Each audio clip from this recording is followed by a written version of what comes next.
ہمارے پاس آنا مشکل کام ہے. اتنے نفرتوں کے پہاڑ کھڑے کیے ہوئے بیچ میں اور اتنا پروپیگنڈا ہے، اتنے گندے لوگ ہیں کہ الٹیمیٹلی اس میں اس طرح کے خون کا نشہ ہوتا ہے، اس طرح پروپیگنڈے کا ایک نشہ ہوتا ہے. اور بعض آدمی سوچتے ہیں کہ جن کو میں گندا کہہ رہا ہوں اس سے زیادہ گندے لوگوں میں تو بیٹھا رہا ہوں.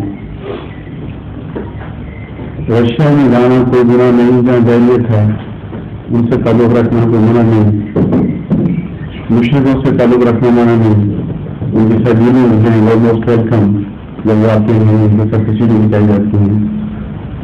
اور جو عیاشیوں کے گڑھ ہیں، پیرس ہوا، امریکہ میں واشنگٹن ہے اور بہت سے جگہوں سے زندگی کی منافع ہے اڈے ہیں لوگوں کے، وہاں مسلمان شہزادے بھی جاتے ہیں، مسلمان حکومتوں کے سربراہ بھی جاتے ہیں.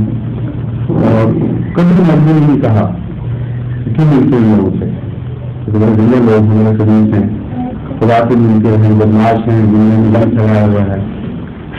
اور جو ہمیشہ کہہ رہے ہیں یہ ہے کہ عام آدمی کی باتیں سنتا ہے اور کبھی اس کے لیے سوال ہی نہیں آتا کہ ان سے بڑی لوگ ان سے بھی روک رہے ہیں، ان سے ملنا، ان سے تعلق رکھنا اتنا بڑا گناہ.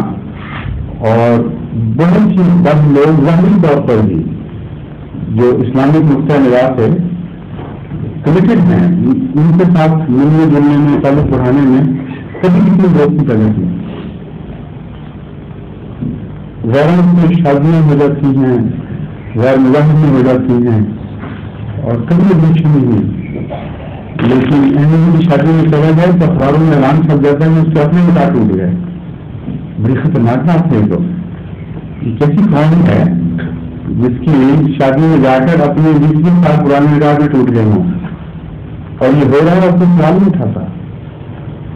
تو یہ جو گورنمنٹ پوزیشن ہے مسلم کی حالت اس سے نکلنی چاہیے. اگر آپ غور کریں تو میں سمجھتی ہوں احمدیت کی صداقت کے لیے یہ دلی بن جاتی ہے. کم سے کم یہ حق پیدا ہو جاتا ہے احمدیت کو کہ آپ غور کریں، اسی وجہ سے غور کریں کہ ہم ہیں کیا. کیونکہ جہاں تک میرا تعلق ہے، میں نے مذہبی تاریخ کا مطالعہ کیا ہے مقدمے کا، مجھے یہ بات انبیاء کی ہسٹری کے سوا کہیں نظر نہیں آتی. صرف وہ شہر ہیں جن میں جانے سے روکا گیا ہے، وہ لوگ بھی جن سے ملنے سے روکا گیا ہے، جنہوں نے یہ مانا کہ خدا نے کسی کو بھیجا تھا، ہم نے اس کو تسلیم کر لیا. اس کے سوا یہ واقعہ کہیں نہیں ہوتا.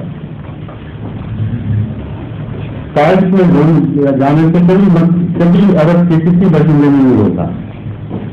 عقاب کے میلوں میں جانے سے جہاں شرابیں بہتی تھیں پانی سے بھی بڑھ کر اور اپنی عیاشیوں کے گیت گائے جاتے تھے، کبھی بھی نہیں ہوتا. لیکن جب مکے میں حضرت محمد مصطفیٰ صلی اللہ علیہ وسلم تشریف لائے تو لوگوں نے روکے. لوگ کی بستی سے روکا ہے، ابراہیم کی بستی سے روکا ہے، صالح کی بستی سے روکا ہے، موسیٰ کی بستی سے روکا ہے، لیکن ان بستیوں کی کبھی نہیں روکا. تو کیا وجہ ہے؟ آمد صلی اللہ علیہ وسلم کے متعلق سے ہمیں پتہ چلتا ہے کہ اتنا پروپیگنڈا تھا وسیع کہ ان سے ملو گے دین سے تمہارا دین تباہ ہو جائے گا اور جادو ہو جائے گا، تم پر کچھ نہ کچھ بگڑ جائے گا. اس لیے کوشش یہ کرو ان رستوں سے بھی نہ گزرو جن رستوں سے حضرت محمد مصطفیٰ صلی اللہ علیہ وسلم گزرتے تھے. یہ جو پروپیگنڈا ہے جب کسی خاص جماعت کے متعلق، خاص شہر کے متعلق شروع ہو جائے تو کم سے کم ایک الارم بیل سے بڑھنی چاہیے. کبھی بھی شیطانوں کے متعلق سے پروپیگنڈا نہیں ہوا اور اس کے برعکس بات کبھی نہیں ہوئی. آج تک ایک واقعہ مذہبی تاریخ میں نہیں ہوا کہ وہ لوگ جو سچے نیک تھے، جن کا خدا سے تعلق تھا، انہوں نے بری بستیوں میں جانے سے روکا. اس سے زیادہ واضح کل حقیقت کوئی نہیں ہے جس کے لیے آپ کو کسی تحریری دلیل کی ضرورت نہیں ہے. کھلی کھلی حقیقت روشن سورج کی طرح روشنی ہوتی ہے. اب میں عام نبی صلی اللہ علیہ وسلم کی زندگی سے دو مثالیں آپ کے سامنے رکھتا ہوں. ایک یہ کہ آپ سے ملنے سے، آپ کے غلاموں سے ملنے سے اس وقت کے سارے علماء جس مذہب کے بھی تھے وہ روکا کرتے تھے اور ایسی سی باتیں شروع کرتے تھے جس سے خوف پیدا ہو جائے، جس سے توہمات پیدا ہو جائیں کہ اس سے ملیں گے تو کچھ بگڑ جائے گا ہمارا. ایک موقع پر ایک دنیا کے مطابق آتا ہے کہ وہ مکے میں نازل ہوئی اور ڈرتی ڈرتی اس حال میں کہ جو رستے میں راہگیر نظر آتا تھا اس سے پوچھتی تھی کہ یہ بتاؤ کہ محمد سے نہیں ملتا صلی اللہ علیہ وسلم رستے سے کیوں؟ وہ پوچھتے تھے کیا ہوا تمہیں، کیا مطلب ہے؟ اس دن تو بڑا خطرناک جادوگر ہے، وہ اس کا سایہ پڑ جائے تو انسان کا دین تباہ ہو جاتا ہے، اس لیے اس سے بچ رہے ہیں. اب اللہ تعالیٰ کی شان ہے، اس کو سبق دینا تھا. خود حضور اکرم صلی اللہ علیہ وسلم اس کو رستے میں مل گئے اور اس نے پوچھا کہ بھائی یہ بتاؤ کہ یہاں سے محمد سے نہیں گزرتا. آمد صلی اللہ علیہ وسلم کا کردار، آپ کا اخلاق سن دیکھیں، آپ نے اپنا تعارف وہاں نہیں کرایا. فرمایا بیوی تم بوڑھی ہو، تمہارے بوجھ سے کمر جھکی ہوئی ہے، تو اپنا سامان مجھے دے دو، جہاں جانا ہے میں تمہیں لے کے چلتا ہوں، میرے ساتھ چلو. اس بڑھیا کو اور کیا چاہیے تھا؟ کوئی پوچھ نہیں جاتا، سوال اس کا جواب دے کے غائب ہو جاتا تھا ایک انسان. حضور اکرم صلی اللہ علیہ وسلم نے اس کا سامان اٹھایا، ساتھ لے کر اسے گھر تک پہنچایا اور اس وجہ سے نہیں بتایا کہ پھر وہ گھبرا نہ جائے اور اپنی دوبارہ تکلیف میں مبتلا نہ ہو جائے. جب سامان رکھا تو پھر فرمایا کہ بیوی وہ نہیں ہوں جس کی متعلق سنا کرتی تھی. اس نے جواب دیا کہ اے محمد، اگر تو ہی وہ جادوگر ہے تو خدا کی قسم تیرا جادو چاہیے اور میں تجھ پر ایمان لاتی ہوں، کیونکہ یہ اخلاق کا جادو ہے، یہ سوائے اللہ والوں سے کسی کو نصیب نہیں ہوتا ہے. اور وہی وہ مسلمان ہو گئی. ایک طرف یہ ہے جو سنت محمد مصطفیٰ صلی اللہ علیہ وسلم، اس کے مقابل پر غیروں کی یہ سنت کے ڈھنڈورے پٹ رہے ہیں کہ اگر تم مسلمان کے پاس سے گزر جاؤ گے، بھرشٹ ہو جاؤ گے، تھوڑا دین تباہ ہو جائے گا، تمہارے اخلاق بگڑ جائیں گے، تم پر جادو چل جائے گا. دوسری طرف حضور اکرم صلی اللہ علیہ وسلم سے زیادہ بھی مقدس کو دنیا میں سوچا جا سکتا ہے. کس بستی میں جائیں سے آپ رکے ہیں؟ مکے والوں نے جب آپ کو دکھ دیے، انتہا کر دی، پتھر برسائے، خاک ڈالی سر میں، گند کے پورا کرکٹ آپ کے سروں پہ پھینک دیا تھا، تمہیں بدبخت عورتیں. جب مکے نے پوری طرح بائی پاس کر دیا، بولنا چلنا بند ہو گیا، ایک وادی میں قید کر دیا جہاں کھانے پینے کے لیے بھی کوئی گنجائش نہیں تھی، مقامی کا لوگ بھی کچھ نہیں تھا، اور باہر سے خوراک بند ہوگی، پانی داخلہ بند ہو گیا. 3 سال یہ جو کربلا کہتے ہیں، بعد میں کربلا کا آغاز تو حضور اکرم صلی اللہ علیہ وسلم کے زمانے سے شروع ہوا ہے. واقعہ کربلا کا آغاز، کربلا تو ایک مقام کا نام ہے، مگر واقعہ کربلا شروع حضور اکرم صلی اللہ علیہ وسلم کے زمانے سے شروع. 3 سال تک قید رہے ہیں اس وادی میں، اور اس وجہ سے کہ ان کا بائیکاٹ کرو، اس کے بغیر ان سے بچ نہیں سکتے تھے. مقاطع کرو، کھانا بند کر دو، پانی بند کر دو. یہاں تک تکلیف جو مبتلا ہو گئے تھے صحابہ، اس دور کے واقعات پڑے تو رنگ سے کھڑے ہو جاتے ہیں. ایک صحابی کہتے ہیں کہ اتنی بھوک تھی ہمیں کہ ہم پتے کھانے لگ گئے تھے، سبق کرتے سے پتے اگال کے کھاتے تھے. اور حضرت خدیجہ رضی اللہ تعالیٰ عنہا کا وصال بھی اس وجہ سے وہ نہیں بیمار ہوئی کہ تکلیفوں میں مبتلا ہو کہ اس کی وجہ سے بیماری سے پھر بچ سکے. ایک صحابی بیان کرتے ہیں کہ چلتے چلتے میرا پاؤں رات کے وقت ایک گرم کی چیز پہ پڑا.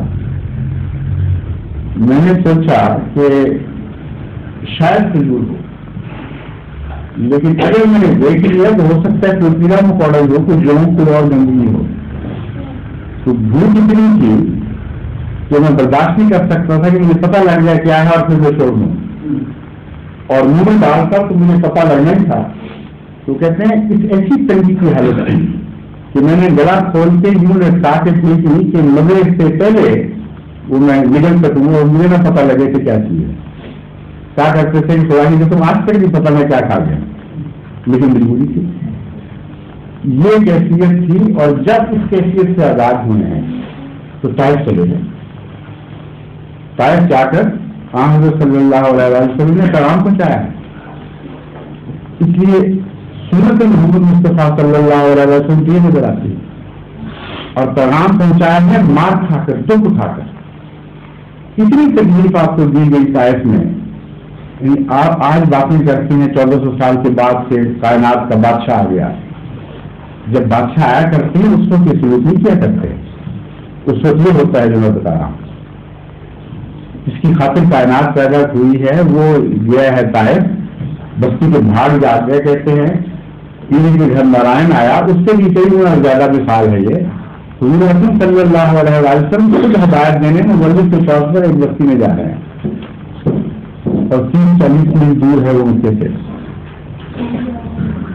تکلیف اٹھا کر بڑی مصیبت میں پہنچتے ہیں اور وہاں کے سرداروں کا استقبال یہ ہے کہ اوباش گلیوں کے آپ کے پیچھے لگا دیے, جنہوں نے جھولیوں میں پتھر ڈال لیے, منہ سے ان کے دم نکل رہا تھا اور گالیاں برساتے اور پتھروں کی بوچھار کرتے ہوئے آپ کو چھوڑنے جا رہے ہیں شہر سے باہر.